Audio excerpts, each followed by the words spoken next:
நம்ம விஜய் சேதுபதியோட ஆக்டிங்கில் ரீசெண்டாக தியேட்டர்ஸில் வெளிவந்திருக்கிற ஒரு தமிழ் காமெடி ட்ராமா மூவி தான் ஏஸ். இந்த படத்தில் விஜய் சேதுபதி, ருக்மணி வசந்த், யோகி பாபுன்னு இந்த மாதிரி நிறைய பேர் இந்த படத்தில் நடிச்சிருக்காங்க. இந்த படம் இப்போ ஃபைனலி உங்களுக்கு அமேசான் பிரைமில் ஆட் பண்ணிட்டாங்க. தமிழ், தெலுங்கு மொத்தம் 2 லாங்குவேஜஸ்லுமே இந்த படம் இப்போ ஸ்ட்ரீம் ஆகிட்டு இருக்கு.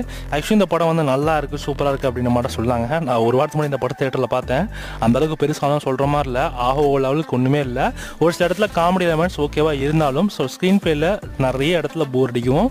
ஸோ அது நான் படத்தை பார்க்குறப்ப என்னடா படம் இது அப்படின்ற மாதிரி தான் உட்காந்து பார்த்துட்டு இருந்தேன். செம போர் தான். ஆனால் அந்த இடத்துல காமெடி இருக்குது, ஆனால் வந்து அடுத்தடுத்த ஒரு சீன்லாம் ரொம்ப போர் ஆக்கிடுறாங்க. ஸோ அந்தளவுக்கு பெருசாக இல்லை. ஸோ ஏஸ் மூவி நீங்கள் பார்க்கணும் இன்ட்ரெஸ்ட் இருந்துச்சுன்னா ஸோ எல்லாத்தையும் தவிர்த்து தான் நீங்கள் பார்க்குற மாதிரி இருக்கும். பிரைமரியில் அவைலபிளாக இருக்கும். ஃபேமிலி ஆனஸ்க்கு இந்த படம் மேக்ஸிமம் செட் ஆகும். ட்ரை பண்ணி பார்த்துக்கோங்க.